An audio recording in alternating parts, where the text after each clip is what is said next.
Supreme court ఒక judgement లో మన ప్రభుత్వానికి ఆదేశాలు ఇవ్వడం కూడా జరిగింది. 498 తప్పకుండా సవరించాలని, లేకపోతే సమాజానికి తీరని ముక్కుబాటు. ముఖ్యంగా ఏంటంటే మీరు కూడా భార్య బాధితుల సంఘం సపోర్ట్ చేస్తున్నారు. అలాంటి సంఘాలు ఏర్పడి తీరాలి, ఖచ్చితంగా వాళ్ళకు కూడా న్యాయం జరగాలని మీరు కూడా అంటున్నారా?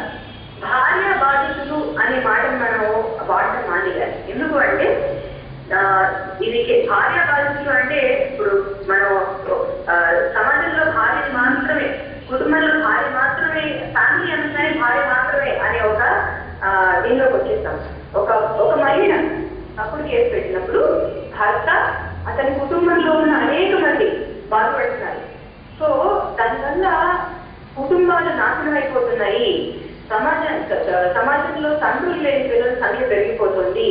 దీనివల్ల ఆడవాళ్ళకి అంటే ఎవరైతే కేసులు పెడుతున్నారో వాళ్ళకి కూడా అంటే అది క్షణికంగా వాళ్ళ ఆవేశం లేదా వాళ్ళ కక్ష తీరడానికి ఓకే మేడం, ఇప్పుడు మీరు విన్నారు ఆమె అంటే కొంతమంది మహిళల నుంచి కూడా మీకు సపోర్ట్ లభిస్తుంది. అసలు ఇలా బాధపడే వాళ్ళు మీ సంఘం వచ్చి అప్రోచ్ అవ్వాలంటే ఎలా, మీరు వాళ్ళకి ఎలాంటి కౌన్సిలింగ్ ఇవ్వదలుచుకున్నారు? నాకు వెళ్ళే ముందు ఒకసారి అసలు పురుషులకి అంటే ఏమేమి కావాలి అంటే అసలు గణాంకాలు ఏం చెప్పిన ఒకసారి గణాంకాలు గురించి చెప్తాను. ఉమగా చెప్పినట్టు నేషనల్ క్రైమ్ రికార్డ్ బ్యూరో వాళ్ళు మెన్షన్ చేసిన స్టాటిస్టిక్స్ ప్రకారం ప్రతి సంవత్సరం వివాహిత పురుషులు 57,900 చిల్లరండి, క్లోజ్ టు 58,000 మంది పురుషులు ఆత్మహత్య చేసుకుంటున్నారు. స్త్రీలు వచ్చేసి 30,000 చిల్లరగా ఉంది. కానీ ఇప్పుడు మీరు చెప్పినట్టు ఎక్కడ చూసినా సరే ఏంటంటే హైలైట్ మొత్తం విమెన్స్ జరుగుతుంది. ఓకే, దాన్ని కాస్త పక్కన పెడతాం. ఇంకొకటి, పురుషులు ఈరోజు ప్రతి క్లిష్టమైన జాబుల్లో పురుషులే ఉన్నారండి. మనము క్లిష్టమైన జాబులు అంటే ఏదో ఆర్మీ నేవీ అంత పెద్ద పెద్ద అవసరం లేదండి. రైట్ ఇక్కడ ఒక ఛాలెంజర్ జాబ్ దగ్గర నుంచి తీసుకున్నాం. ఎవ్రీవేర్ ప్రతి జాబ్ క్లిష్టమైన ప్రతి జాబ్ పురుషులు చేస్తున్నారు. ఇంకొకటి, భారతదేశానికి మనకి revenue 84% of the men are paying tax అంటే amount in ratio is 92% of the amount అండి. ఇవన్నీ చేస్తున్న పురుషుడికి రక్షణ లేకుండా ఆ పురుషుడిని హింసించడం కోసం అంటే ఇప్పుడు అదే పురుషుడు ఒక ఎగ్జాంపుల్ అండి, స్టేషన్కి వెళ్ళి కంప్లైంట్ పెట్టుకుంటే పురుషుడు భార్య కొట్టిందంటే ఎలా చూస్తున్నారంటే దాన్ని భార్య కొట్టింది అంటే ఒక ఏదో గిల్టీగా చూస్తున్నారు. మరి పోలీసులు కంప్లైంట్ తీసుకోవట్లేదు. అదే ఒకవేళ భార్య వచ్చి కంప్లైంట్ ఇచ్చిందనుకోండి, ఇతను ఏ పొజిషన్లో ఉన్నాడు చూడాలి, ఇతను ఒక తల్లి కూడా చూడదు. ఇతను ఇక్కడ ఇలాంటి వ్యక్తి ఎంత స్టోరీ చూడాలి. ఆయన ప్రక్రియ చూస్తే మాత్రం వేస్తున్నారు, కేసు పెడుతున్నారు. పరిరక్షణ చట్టాలు ఇలాంటివి ఉన్నాయి. మరి పురుషులకు కూడా ఇలాంటివి ఉంటే బాగుంటుంది అంటున్నప్పుడు ఎలాంటి చట్టాలు రావాలంటే వాళ్ళ కోసం?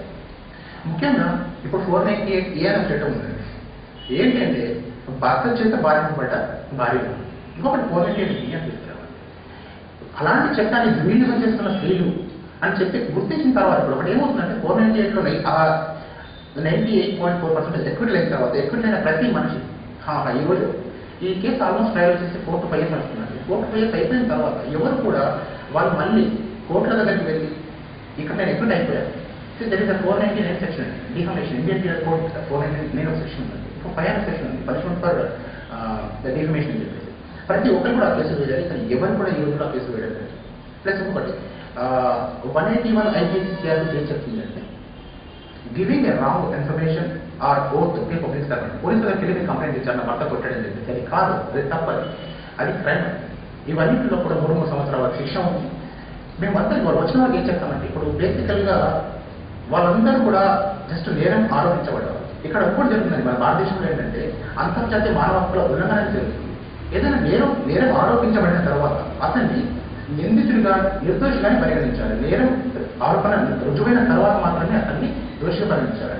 అలా కాకుండా ఈ రోజు జరిగిందని చెప్పేసి మీడియా వాళ్ళు అనుకోండి, లేకుంటే ఇంకా it's not only media, everybody అందరూ కూడా ఈవెన్ పబ్లిక్ సర్వెంట్ గవర్నమెంట్ ఒక పోలీస్ ఆఫీసర్ తీసుకుందాం, ఒక లాయర్ తీసుకుందాం, ప్రతి ఒక్కరు కూడా ఏమంటారంటే వీడు భార్యను కొట్టాడు, వీడు భార్యను హింసించాడు, వీడు భార్యను చంపాడు అలాంటి తీసుకుంటున్నారు. ఇంకొకటి, ఎవరైతే ఈ మహిళా చట్టాలు అని చెప్పేసి మాట్లాడుతున్నారో దయచేసి మనం గుర్తుంచుకోవాలంటే మహిళా చట్టాలు కాబట్టి ఇది వారికి మాత్రమే చట్టాలండి. ఒక భార్య కేసు పెట్టిందని చెప్పేసి అత్తని ఆడపడుచులు ఒకటి వేస్తున్నప్పుడు అదే అత్త వెళ్ళేసి కాదండి మా కోడళ్ళ మనల్ని హింసించింది అంటే మాత్రం ఎక్కడ ఎంతమంది కంప్లైంట్ కూడా అలాంటి తీసుకున్న సందర్భాలు లేదు. కాబట్టి నేను చెప్పేది ఏంటంటే equality, so gender neutral laws అనేది మేము కోరుకుంటున్నాం. ఇప్పుడు 498 చట్టం వల్ల ఎవరైతే భర్త బాధపడుతున్నాడని తెలిస్తే వాళ్ళ రిలేటివ్స్ ని కూడా ఈ కేసులో ఇన్వాల్వ్ చేస్తారు, వాళ్ళ అత్తమామని కానీ బంధువుని కానీ. మరి ఇలాంటి కేసులు మీ దృష్టికి ఏమైనా వచ్చాయి? ప్రతి కేసు అలాంటిది. ప్రతి కేసు ప్రతి కొనేటేటే కేసులో కూడా కేవలం భర్త మీద వస్తలేదు. భర్త తల్లి, తండ్రి, సోదరి, సోదరి దాచుల, ఆస్ట్రేలియా చిన్న వీళ్ళందరూ చేస్తారు. ఓకే, మరి మనం చాలా కాలం క్రితం చూస్తే భర్త ఎలా చెప్తే అల్పజ్ఞంలో నడిచేది భార్య. ఇప్పుడు భార్య బాధితుల సంఘం అని కూడా ఏర్పడింది. మరి భార్య కూడా భర్తని వేధించే సిచ్యువేషన్ వచ్చిందంటే, శారీరకంగా కాకపోయినా మానసికంగా అయినా బాధిస్తుందని మీరు చెప్తున్నారు. అలాంటి సిచ్యువేషన్ వచ్చిందంటే భర్తకు కూడా మిస్టేక్ ఉంటుందా? ఖచ్చితంగా భార్య మిస్టేక్ అని మీరు ఇక్కడ నేను భారతదేశంలో మాత్రమే ప్రతి చోట దుర్హింస జరుగుతుంది. ఆస్ట్రేలియా కావచ్చు, ఇంగ్లాండ్ కావచ్చు, అమెరికా కావచ్చు, ఆస్ట్రేలియా కావచ్చు, ఆఫ్ఘనిస్తాన్ కావచ్చు, ఇరాక్ కావచ్చు. ప్రతి చోట ఎక్కడ ఈ డౌరీ వరకట్న చట్టాలు అంటారు. ప్రతి స్త్రీ, ప్రతి భార్య చేసే ఆరోపణ ఏంటి? కట్నం కోసం ఏంటి? అది పెళ్ళైన 5 ఏళ్ల తర్వాత అయినా సరే పెళ్ళప్పుడు అప్పుడు కట్నం కోసం అప్పుడు డిమాండ్ చేస్తారు. 5 ఏళ్ళ తర్వాత నేను ఇంటికి చేసి పెడతాను. దానికి పెళ్ళైన 5 ఏళ్ళు అయినా సరే నా మీద వరకట్న హింసలు జరుగుతూనే ఉన్నాయి అనేది కేసు ఉంటుంది. కేవలం భారతదేశంలో మాత్రమే. ప్రతి చోట భర్త మీద కేసులు ప్రతి దేశంలో దొరికాయి. మిగతా దేశంలో భార్య మీద కేసులు ఉన్నాయి. అక్కడ చట్టాలు సమానంగా ఉన్నాయి కాబట్టి 40%. అమెరికాలో మీరు తీసుకుంటే 100 మంది అరెస్ట్ అయిపోతే దాంట్లో 40% 40% శిక్ష పడేవాళ్ళు కూడా అలాగే ఉన్నారు. ఈవెన్ గృహింస కేసులు కూడా ఆడవాళ్ళకి అక్కడ శిక్ష ఉంది. బికాజ్ అక్కడ చట్టాలు సమానం ఉంది. నేను ఇక్కడ చెప్పే పాయింట్ ఏంటంటే కేవలం భారతదేశంలోనే ప్రతి హింసని వరకట్నంతో ముడిపెట్టారు. 498 పాటు ఇన్వేరియబుల్గా డౌరీ ప్రొహిబిషన్ యాక్ట్ ఆలయాలు కూడా ఉండాలి. ఇక్కడ డౌరీ ప్రొహిబిషన్ యాక్ట్ కదా కట్నం తీసుకోవడం కానీ కరెక్టే, కట్నం ఇవ్వడం కానీ correct. That is also cognisable. ఈ చట్టాలు ఈ దుర్వినియోగం తగ్గాలి అంటే కనుక కట్నం ఇచ్చిన వాళ్ళని ప్రాసిక్యూట్ చేయాలి. కట్నం తీసుకుంటున్న వాళ్ళు కట్నం తీసుకుంటున్నారో వీళ్ళు ప్రాసిక్యూట్ ఎవరు చేస్తున్నారు. వీళ్ళు ఏం చేస్తున్నారు? కట్నం ఇచ్చాము అని చెప్పేసి they are going on board and they are admitting the guilt and crime. వాళ్ళని వదిలిపెట్టేస్తున్నారు. సో వాళ్ళని కూడా ప్రాసిక్యూట్ చేస్తుంది కనుక ఈ కేసులు ఆటోమేటిక్గా మీరు ఇండియన్ ఫ్యామిలీ సేవ్ ఫ్యామిలీ నడుస్తారు. మరి అలాంటప్పుడు యాక్చువల్గా ఇండియన్ ఫ్యామిలీ అంటే విదేశాల్లో కూడా చాలా మంచి గౌరవం ఉంటుంది అందరికీ. అసలు అలాంటిది మళ్ళీ రావాలంటే ఇలాంటి ప్రాబ్లమ్స్ అన్ని ఉండకుండా మీరు ఎలాంటి కృషి చేయాలంటే? ఇప్పుడు చెప్పాను కూడా ఉదాహరణ, ఇద్దరి మీద కేసులు ఉంటాయి. వాళ్ళకి ఇచ్చిన వాళ్ళకి తీసుకున్న వాళ్ళకి కేసులు ఉంటాయి. ఎవరు కేసులు పెట్టుకుంటారు?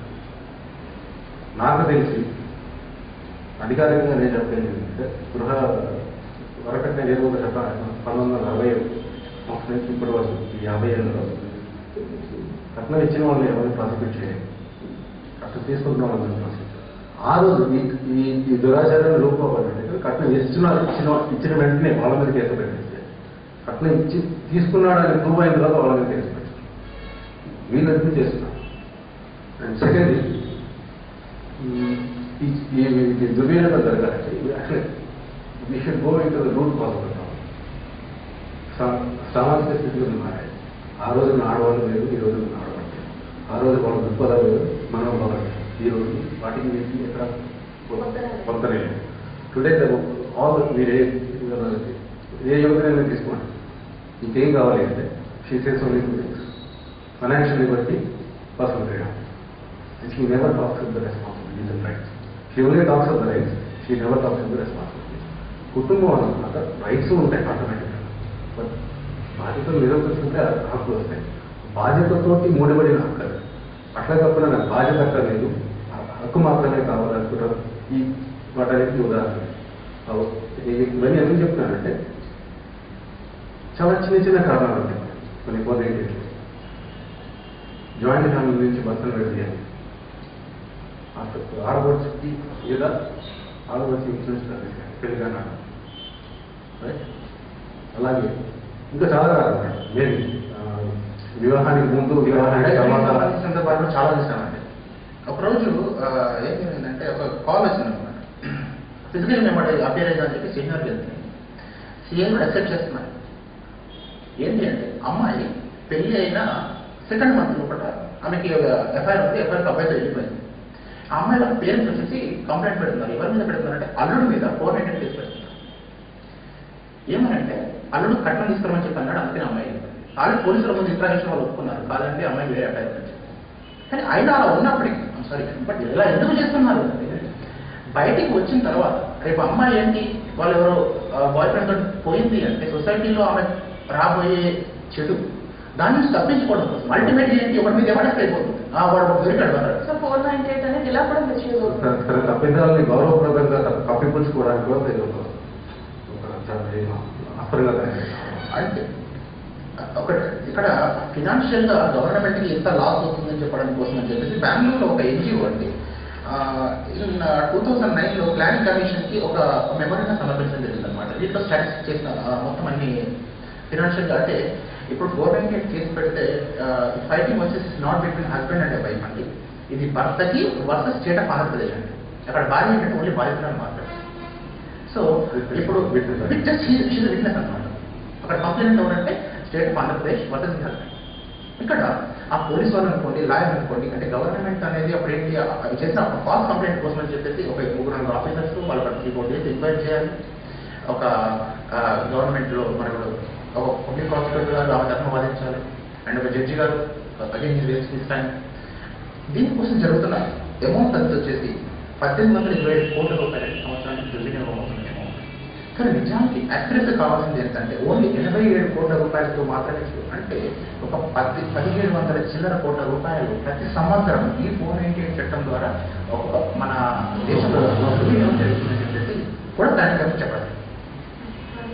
ఇలాంటి బాధ్యతలు ఎవరైనా మిమ్మల్ని కన్సల్ట్ చేయాలంటే ఎలా అప్రోచ్ అవ్వాలంటే మేము ప్రతి ఆదివారం పబ్లిక్ ఆర్డర్స్ 4 గంటలకి కౌన్సిలింగ్ సెషన్స్ ప్రతి ఆదివారం 4 గంటల నుంచి 6 గంటల మధ్యలో అప్పుడప్పుడే ఇలాంటి సమస్యల్ని సమాజానికి ముందరికి తీసుకోవడానికి ప్రెస్ కాన్ఫరెన్స్ ధర్నాలు ర్యాలీలు అలాంటి చేస్తాం.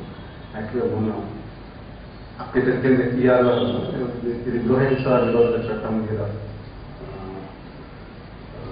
Protesting domestic awareness October 9 domestic awareness తెలియజేస్తాము.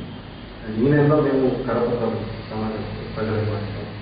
ఆ విధంగా మనం అవేర్నెస్ క్రియేట్ చేస్తాం. ఇది కాకుండా ప్రతి వారం మనం హైదరాబాద్లో మాత్రమే కాకుండా దేశంలో 45 నగరాల్లో అంతర్జాతీయంగా కూడా ఆస్ట్రేలియా, యూకే, యూఎస్ఏ, సౌత్ ఆఫ్రికాలో కూడా మా సంస్థ చాప్టర్స్ ఉన్నాయి, లోకల్ చాప్టర్స్ ఉన్నాయి. అప్పుడు కూడా ఇలాంటి వీక్లీ కౌన్సిలింగ్ సెషన్స్ అన్ని చోట్ల నిర్వహిస్తాం. థ్యాంక్ యూ వెరీ మచ్ అండి. ఇది ఇవాళ special feature. Keep watching ABN Andhra Jyothi. Vaibhav